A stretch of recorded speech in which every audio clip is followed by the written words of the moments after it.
Welcome to the Project Zion podcast. This podcast explores the unique spiritual and theological gifts Community of Christ offers for today's world.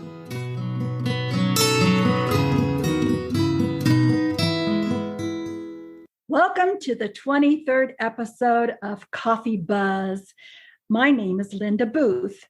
I host this monthly Project Zion podcast, which is an intimate conversation with a member of Community of Christ First Presidency. I became the host of Coffee Buzz soon after retiring from serving 23 years as an apostle in Community of Christ and director of communication, as well as 6 years as president of the Council of 12 Apostles. In this Coffee Buzz episode, I'm talking with my dear friend, Stassi Cramm, who serves as a counselor to Prophet President Steve Easy and as Community of Christ's presiding bishop. I first met Stassi a long time ago when she was interviewing for a full-time ministry position. That was like 20-some plus years ago. And Gail Mingle and I were the only women on the Council of 12 and the World Church Leadership Council at that time. So needless to say, I was very enthusiastic during Stassi's interview, first because of her outstanding responses to our questions, and secondly, because I yearned for more women in full-time ministry roles. So welcome, dear friend. What do you remember about that marathon interview process that brought you into Community of Christ's full-time ministry? Yeah, gosh, Linda, your question brings back just a rush of memories. I do remember being pretty intimidated to have multiple interviews over 2 days with every member of the World Church Leadership Council that happened to be in town. I had no idea what type of questions to expect, since I wasn't really applying for a specific position and was just applying to be an employed full-time minister, doing whatever the church needed me to do. I also was interviewed at the time when the church was still interviewing spouses as part of the process. And over 20 years ago, my husband, Steve, wasn't a member of the church at that point. So he was a huge supporter, and he was the primary reason I had applied for a position. But I know he was really nervous, and so I was really nervous for him. Ironically, I think everyone enjoyed talking to him as much or more than as with me. Yeah, those were interesting times. I didn't have to go through that interview process, thankfully, but the fact that you had to talk to every single World Church leader who was in town at the time must have been very daunting. I also remember when I first began to work for the church in 1997, I had a bit of a culture shock. That's the only way I can describe it. I had been editor for a magazine and then a biweekly newspaper, and I'd been director of communications for one of the largest school districts in Kansas and headed up public relations in the greater Kansas City area for the University of Kansas. So I was accustomed to meetings with a lot of different people. However, meetings at Community of Christ International Headquarters in the Temple were different. They often started with prayers. And before coming to work full-time for the church, I worked with a lot of good people, but the relationship I had with them, well, I could just describe it as warm, but professionally distant. But every interaction with Community of Christ employees, from the president of the church to the custodian, was very relational. Did you experience any culture shock coming from your profession in the Air Force to full-time ministry in Community of Christ? And I'm thinking your answer is yes. So tell us about that transition. Yeah, in some ways, it's really interesting. There was huge culture shock in certain arenas, and yet in other arenas, there was, this interesting feeling of familiarity. You already mentioned you and Gail being the only two women leaders at the time on the Leadership Council. Of course, coming out of an engineering background, I was used to a very male-dominated environment. So that part felt kind of familiar to me. Mm-hmm. I'm also pretty sure that the pace of how things got accomplished in your previous job was a lot different because being a magazine and a newspaper industry, things move really quickly, which, as most people know, is not really the case in the church. In that regard, the speed of change was similar between my government job and my church job.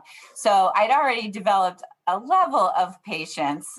In certain scenarios, change feels like it is slower than watching paint dry, but that makes it sound really negative, and I don't really think it's a negative thing. It links back to what you were talking about, and that's the importance of relationships and wanting to have significant buy-in and agreement before proceeding.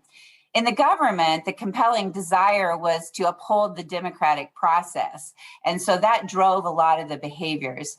In the church, it's related, but it's not just democracy, it's our theocratic democracy. So we do want to honor each other's perspectives, but we also want to make sure that we're being faithful in following the leadings of the Holy Spirit. So, there was some relationship there. As you know, I was a test engineer, and that community is actually a very small and weirdly relational group for a bunch of engineers. Maybe it's because all their life they've been like geeks and they've been on the outside of most communities. And so when they all find people that are like them, they really cling together in the good times and the bad. And so in that regard, going to work for the church in a full-time capacity was like being adopted into a new community. And that was a very comforting feeling for me. Like you said, the church is fabulously relational. Sometimes that's for the better.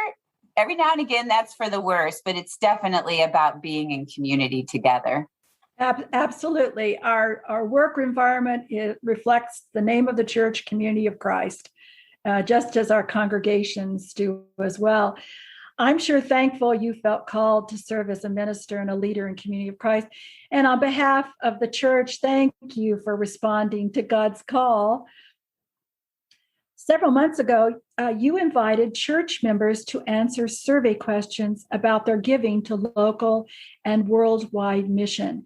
And I've read the executive summary, which I found insightful and quite honestly fascinating. I believe Coffee Buzz listeners would be interested in what the survey responses found and how their answers will impact future decisions and planning. So let's start with the basics of the survey. So who was invited to respond, who responded, etc.?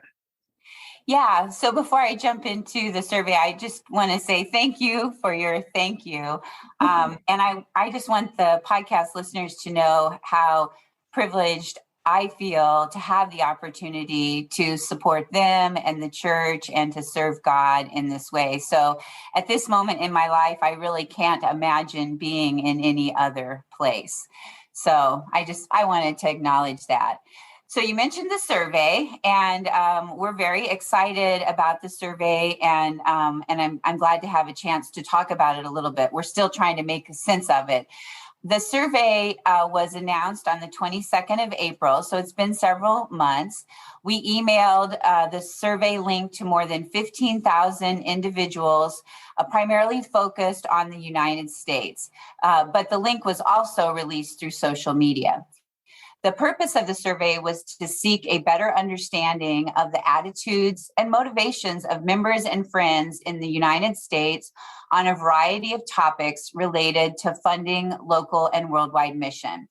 Now, we're also interested in members and friends' thoughts in other countries, but because processes are different in each country, we concluded that how we collect that information and have those conversations needs to be different in different cultural contexts.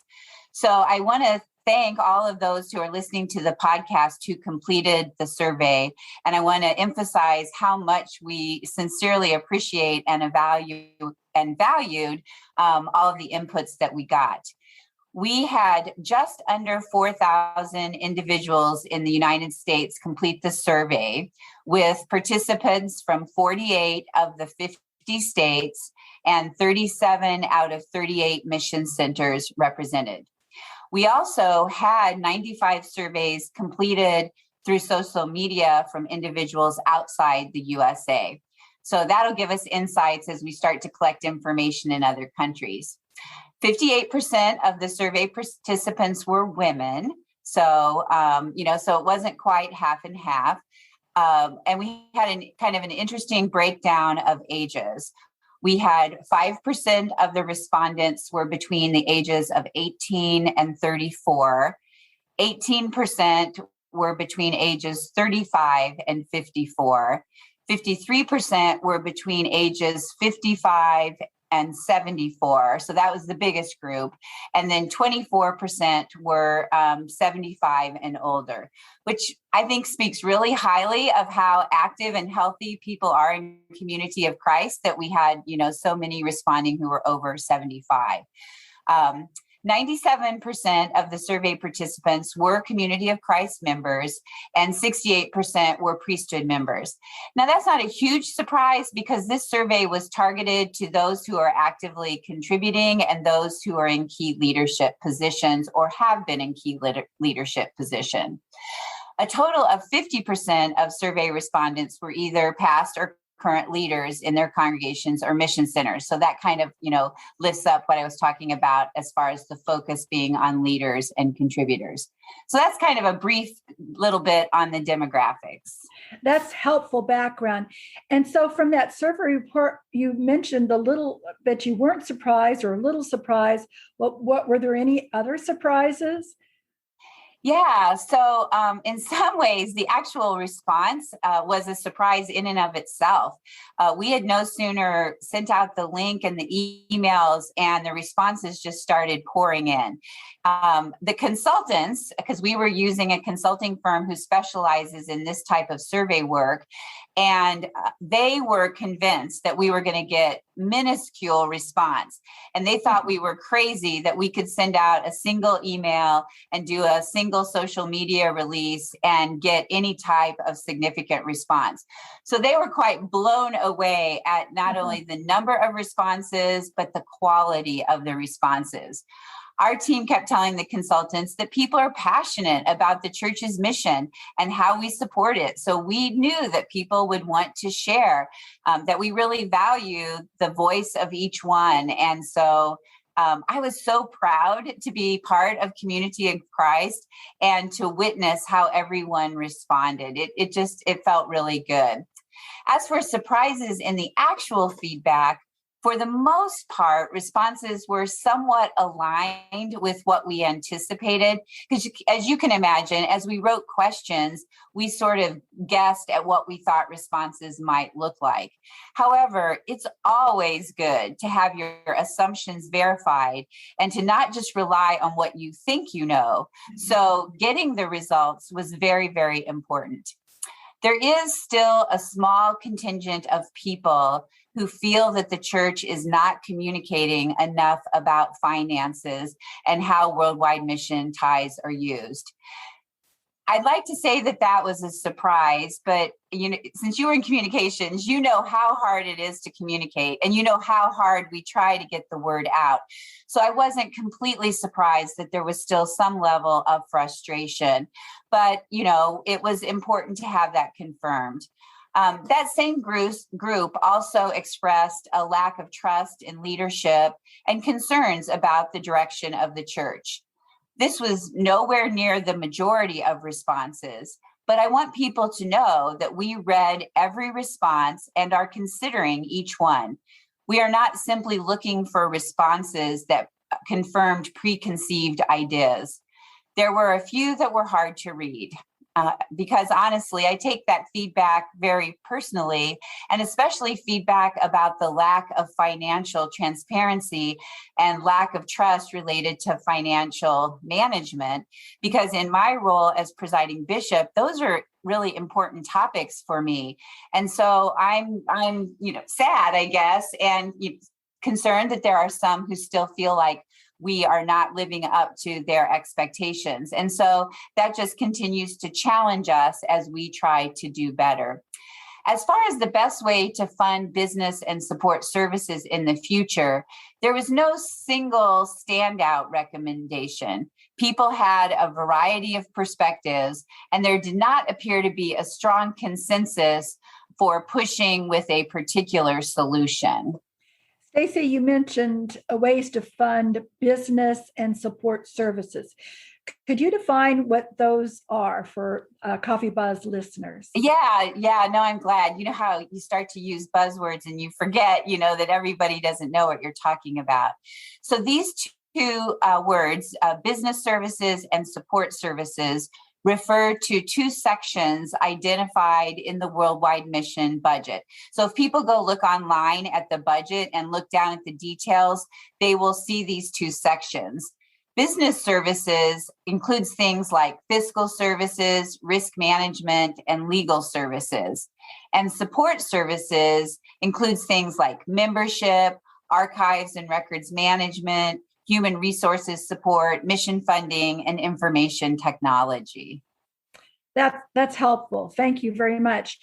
How do you think the survey responses will impact Community of Christ leaders' future decisions and planning? Because I know that was one of your goals, is to help direct you into the future. Yeah, well, it's definitely going to impact our decisions and planning for, I think, an ongoing period of time. It would have been really nice if there had been one clear, concise pathway that says this is what the church would prefer that we do, but we didn't get that. So for sure, every time we make a decision or look to potentially change something, the one thing that the survey has emphasized is how important lots and lots of communications and explanations will be, so that leaders can understand what we're doing and why we're doing it. But I think I can maybe summarize the immediate impact into 4 categories. One I've already mentioned, and that's financial transparency. The second is the desire for continued centralized business and support services. The third is implementing ways to simplify processes and help leaders understand how money flows and why it needs to flow that way. And the fourth is exploration of ways to connect with new contributors. So let me expand on each of those just a little bit. The presiding bishopric and other World Church leaders are really committed to financial transparency. I know even before you retired, we worked really closely with you on how to communicate, how to make information easily accessible and available. And so we are continuing to work on those processes. We answer every question we receive, and we try to provide routine updates on critical information, including posting the annual audit on the church's website. It's funny because just last night, I got an email from a member who had found the 2019 audit and was looking for the 2020 audit. And so, I responded back and let them know the schedule and what we're doing and answered their particular questions. So that's just one example of the kind of emails that we get that we try to respond to. We also are now publishing 2 financial updates per year in June and December, which those follow our May and we have a May Finance Board meeting and then a December Finance Board meeting. We also now have one in September, but we're just kind of doing the 2 updates because those updates get translated into 3 languages. And so it's a little bit easier to support them twice a year. And they also get printed in the Herald. We also try to use social media and the social media team to promote the availability of information out to leaders and members and friends so that they know what's going on. We try to, provide stories about missions so there's clarity on how tithing is being used. But if anyone listening to this podcast has suggestions on ways that they believe would be better or that would provide greater transparency and accountability, we'd love to receive those suggestions via email. And the general email is just the words presiding bishopric, no space, just all together, presiding bishopric at seaofchrist.org. So that's kind of what we're doing with transparency. On the second item, overall, the respondents did not want to take over responsibility for business and support services. There was very limited support for decentralizing those. The most valued services identified by the survey respondents were fiscal services and membership records. if the response or if the survey respondents had to take over something locally, risk management, primarily the insurance program, was the area that was most selected, but even that got very limited support. And our consultants actually warned us. They're like, okay, you're looking at this as the most frequently responded to item, but you need to recognize that the number of responses is still pretty small. And, you asked about surprises. Perhaps that was a bit of a surprise, because we actually thought that more leaders might want to be on their own to provide insurance and not have to participate in the current centralized insurance program. I know sometimes people worry about the cost of insurance. So we always tell people, if they think they can do better, get a quote and get details on that policy, and we will sit down with them and compare how their bid looks like compared to the centralized insurance program. But at least based on the survey, I think a lot of our leaders understand how complex that is. Yes. There was also a lot of support for legal services, but primarily by the respondents who had used those services in the past. So there's something about being involved in a dispute or a lawsuit or a complex contract and having to work with legal services that kind of helps emphasize how important it is to have that support system there. So based on all this feedback, we are going to actually be making a change in the 2022 billing for property and liability insurance. And we'll be sending out a letter to all of the congregational financial officers and mission center financial officers in the next several weeks. Since before 2000, the property and liability insurance invoice has always included some expenses for the work of international headquarters staff. The intent was to include, as part of the insurance billing, some of the employee expenses incurred that were related to the risk program. The amount included in the invoice has always been a partial recovery of expenses and has never fully covered all of the actual expenses.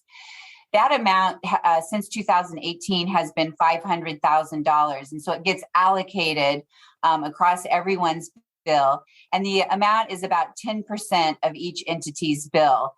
You can't really identify it on the bill the way we had done the bills, because it was just included in the overall allocation. So in 2022, we are going to increase that amount to $700,000. That increase is being implemented to include the actual expenses needed to cover the people providing services to the field in support of the insurance program and other legal matters. On average, using our 2021 allocations, this change will result in about a 4% increase on each bill. We're still trying to get estimates from our brokers on what other increases to expect in our 2022 billing based on floods and fires and all the things that are going on that impact the insurance industry.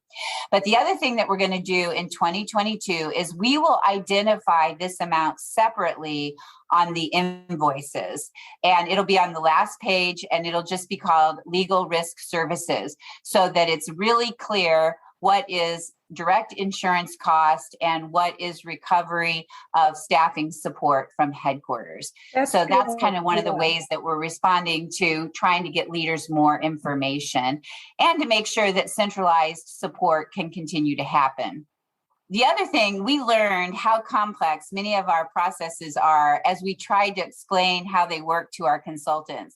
And even as I'm saying all these words to you and your podcast listeners, I'm like, oh my gosh, I'm sure people's eyes have just like rolled back into their heads at this point. So we could tell in the responses that some people were unclear exactly what their local and worldwide mission ties support. And we know that it's important for people to be able to understand how their money is getting used. So we anticipated this, but having the confirmation was really important in helping us consider how to implement ways to simplify processes and help leaders understand how money flows and why. So we're going to continue to try to work really hard on that. It's always a balance between too much information and not enough information, and we're going to continue to look for how to balance that. And then the fourth area is that most of the respondents were people who have given to Mission Ties in the past, even if they're not currently giving. And as our listeners could tell from the demographics, our current contributors are starting to be a little bit older. We've also published quite a bunch of information about our current contributors in various financial updates. So it's really important that we find ways to connect with new generations of disciples in a variety of cultural contexts. The financial circumstances of the World Church, as well as our local congregations and mission centers in the next few years, is pretty hopeful, as I think we'll be able to continue to support current levels of ministries and services. But if we want to be able to continue those into the future, even beyond meeting the retirement responsibility portion of the Bridge of Hope goal, we're going to have to find new ways to connect with younger contributors. So again, this is not new information. We shared several points about this in the June 2021 financial update. So at the risk of being on a soapbox, though, I really feel like we need to repeat some of those points. And if people want to read them in detail, they can find the financial update on the church's website. So I want to say that Community of Christ contributors to Mission Ties are very generous.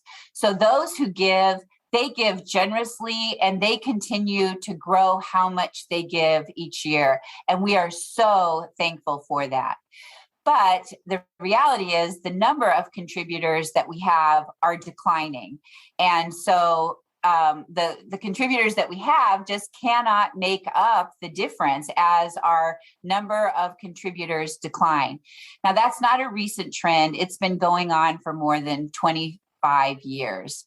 And in fact, from 2010 to 2020, in the US and Canada, the number of contributors to Worldwide Mission Ties dropped from 13,300 to 7,600. So that's not quite 50%, but it's really close to 50%. From 2019 to 2020, there was a significant decline in contribution to Worldwide Mission Ties in fields outside of Canada and US. Now, likely that was a result of the global pandemic, but the data does not show an ongoing increase in giving, even where membership is growing. So we've got decreasing membership, which leads to decreasing contributions in places like the Western part of the world. We have growing membership in other parts of the world, but not necessarily increasing contributions. So for the past 5 years, over 80% of Worldwide Mission Ties in Canada and the US were given by those 60 and older. And each year that percentage continues to increase. In 2020, contributors in Canada and the US who were 59 and younger gave 13%. Or about just under 1.6 million of the 12.13 million collected. So the trend is clear that funding worldwide mission through Worldwide Mission Ties will become less viable in the coming years. So we're going to have to find, new ways to connect with people's passion and their desire and willingness to support the church's mission financially. We're not alone in this. Based on general research accomplished by Barna, Pew Research Center, and other religious research groups, World Church leaders believe there is a potential for disciples under the age of 6 to financially support ministries and services of both the local and World Church. The research and conversations indicate that there is unrealized capacity in all the fields of the church. We just have to find the new and innovative methods that will support connecting people's wallets with their passion and desire for mission in the church. So we'll continue to work on this. The surveys that are being accomplished, both this one plus other conversations that are occurring around the church, will continue to inform us. And if anyone has any ideas or suggestions, again, I would invite them to email us at presidingbishopric@seaofchrist.org.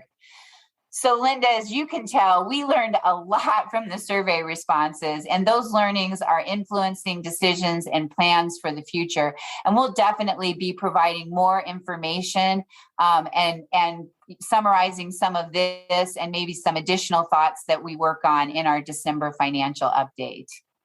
So I would encourage Coffee Buzz listeners to go on the church's website and look at some of those financial updates, and then stay tuned for those that come out twice a year. As you've been sharing, Stassi, it's reminded me of how important Community of Christ members and friends of the church are. The findings from that 4,000 plus responses, they really do have the potential to impact the church's future. And already from your report to us, we see that it is now impacting the way in which communication occurs, etc. I also know that members and friends of the church prayerful support makes a big difference.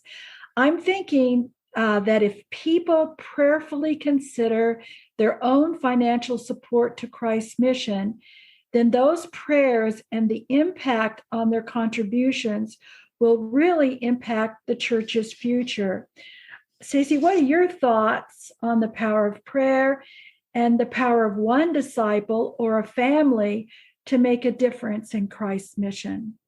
Yeah, that's really an important question, Linda. I think the power of prayer is significant and likely immeasurable.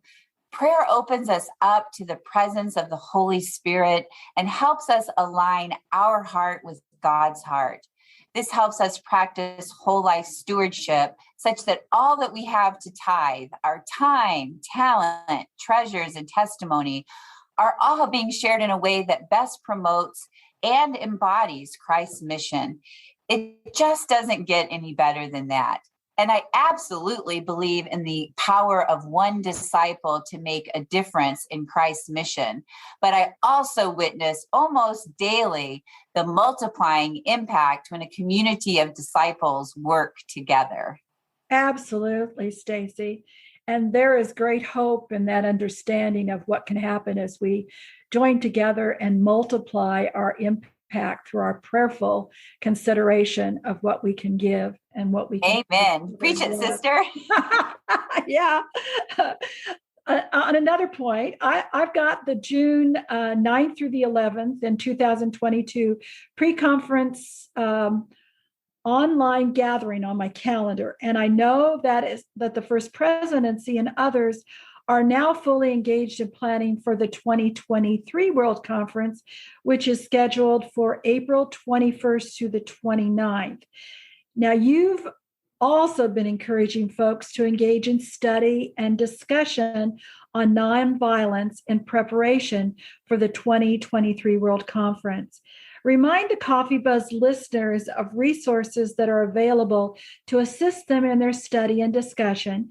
And also, the First Presidency is asking people to submit their thoughts to help you, the First Presidency, to draft a statement on nonviolence to bring back to the 2023 World Conference for the delegates' consideration.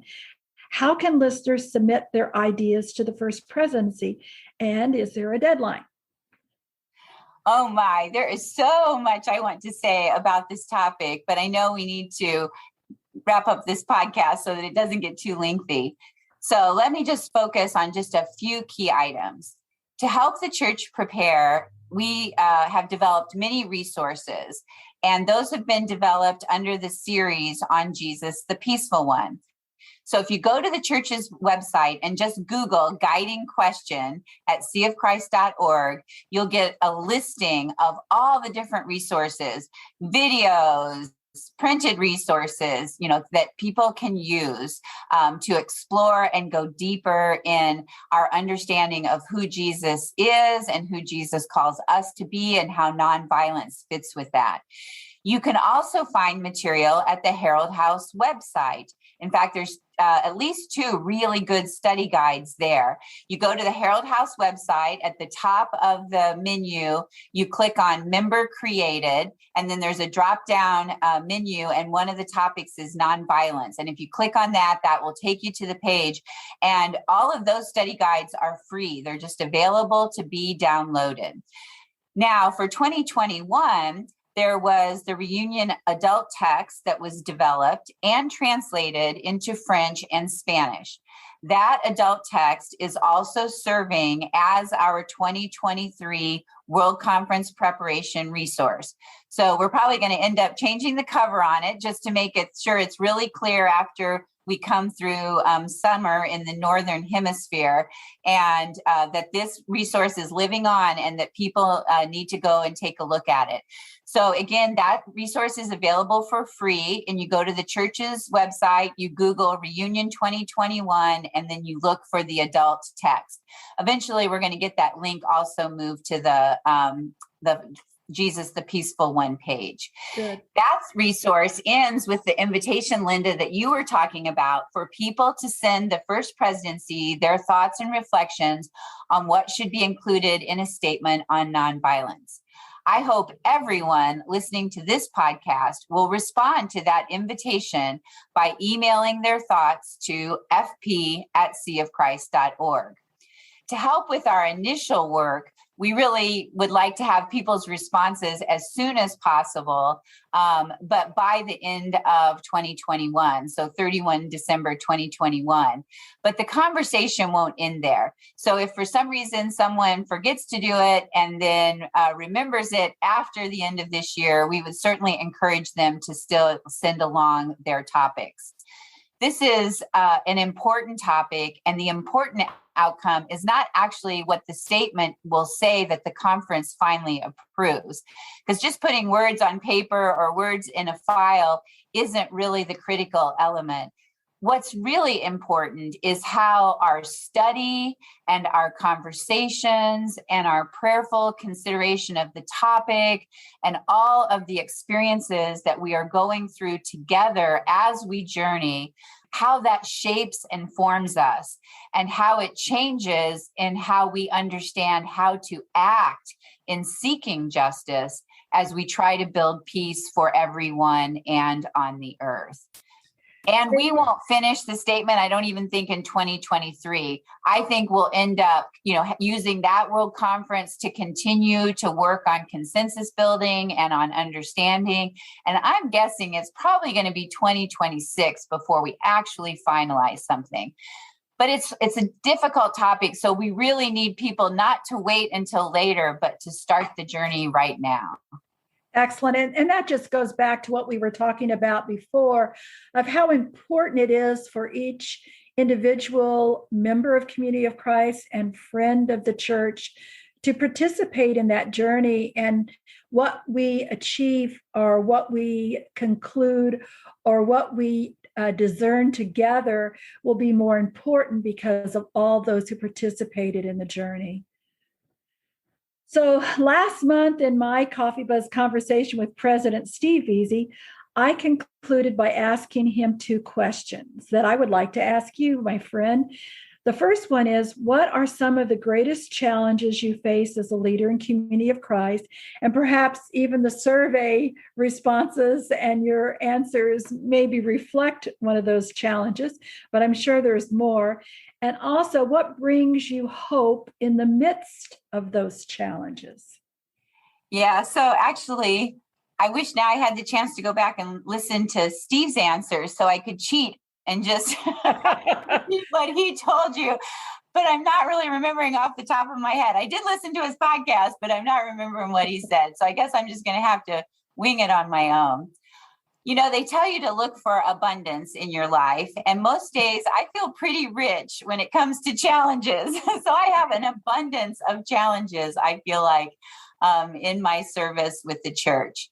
It probably comes as no surprise to you or to your listeners that as the presiding bishop, I carry the weight of the church's finances in significant ways. I know I don't carry it alone, but there's something about having to have that particular title that makes it very personal. I'm sure it's just like Steve being president prophet. Even though Scott and I want to bear those burdens with him, he sits in the seat, and that changes his feeling. And the presiding bishop in their own way has that same feeling, I think. I want to make sure that the church fulfills all its financial responsibilities. The primary one at this point being our responsibility to all of the faithful current and future retirees of the church. So Bridge of Hope is really important, and the element of that retirement responsibility. The second part of Bridge of Hope and our endowments is also important, because I want to make sure that the church can continue to respond to mission around the world. And I see how much endowments can really help stabilize funding and create sustainable support and income. I know that I cannot accomplish any of this alone. My personal accounts and checkbooks, as generous and Steve and I try to be, we cannot bear the financial burden. And so I'm constantly considering how we can help people connect their sense of passion and desire to support the church's mission with specific ways to respond. I honestly believe, as I mentioned a little bit ago, that there are adequate funds available within our community and within the broader community who really sees value in what Community of Christ is all about. So I feel the challenge of how we help people recognize how to connect their passion with their financial support. So that's I think one of the really biggies. But in my role in the presidency, I also kind of feel that responsibility of making connections, because I feel the challenge is how do we help people form spirit-led groups who are shaped by Community of Christ's identity, message, mission, and beliefs, and that are actively engaged in seeking justice in local context.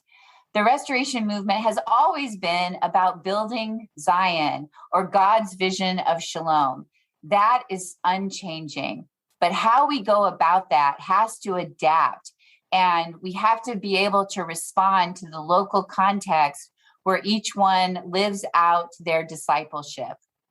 In some parts of the world, we face a growing skepticism about organized religion, while in other parts of the world, we face a growing financial crisis in how to support those so desperately trying to be communities of Christ. So once again, it is only together that all these contexts can find blessings and respond faithfully. I go back to the old prophet in the Hebrew scriptures and in recent scriptures in the Doctrine and Covenants. In their welfare resides your welfare. We are all connected, and we have to care and concern about each other. We can't just put up our blinders and only focus on what's happening in our own congregation. We have to recognize how we are connected around the globe. And so part of the leadership challenge is to help people recognize that connection and help people feel responsible for each other, and then help them find ways to respond. So it's not just about like guilting people or making people feel bad. In fact, it's just the opposite. It's about how to help them connect and see the possibilities of the difference that they can make. So again, I could go on, but let me just jump to how I find hope, because I think it relates to those connections.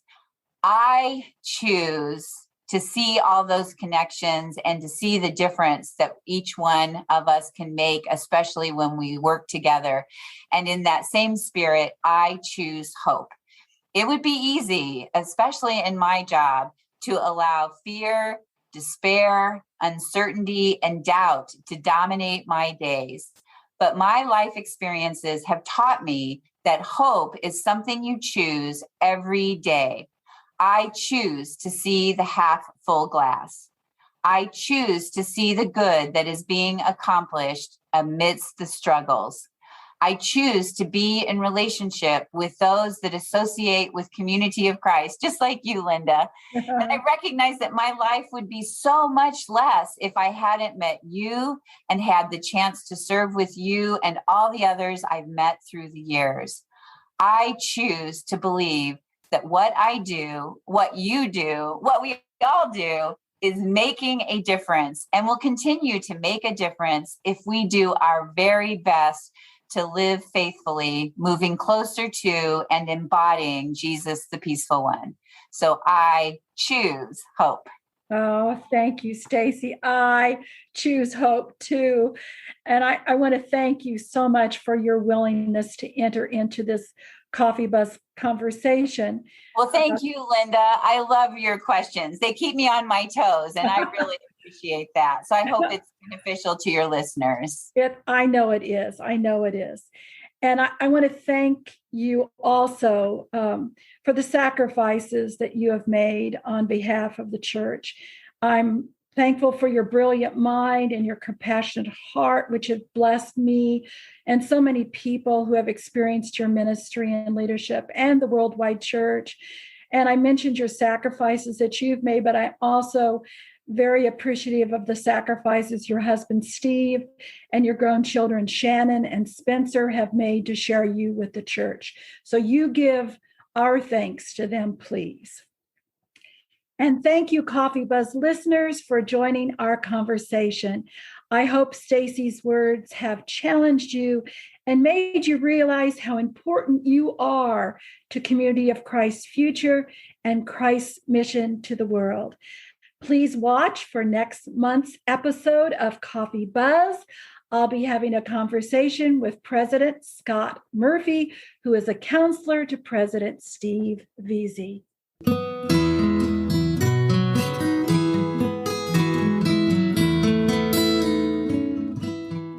Thanks for listening to Project Zion Podcast. Subscribe to our podcast on Apple Podcast, Stitcher, or whatever podcast streaming service you use, and while you are there, give us a 5-star rating. Project Zion Podcast is sponsored by Latter-day Seeker Ministries of Community of Christ. The views and opinions expressed in this episode are of those speaking and do not necessarily reflect the official policy or position of Latter-day Seeker Ministries or Community of Christ. The music has been graciously provided by Dave Hines.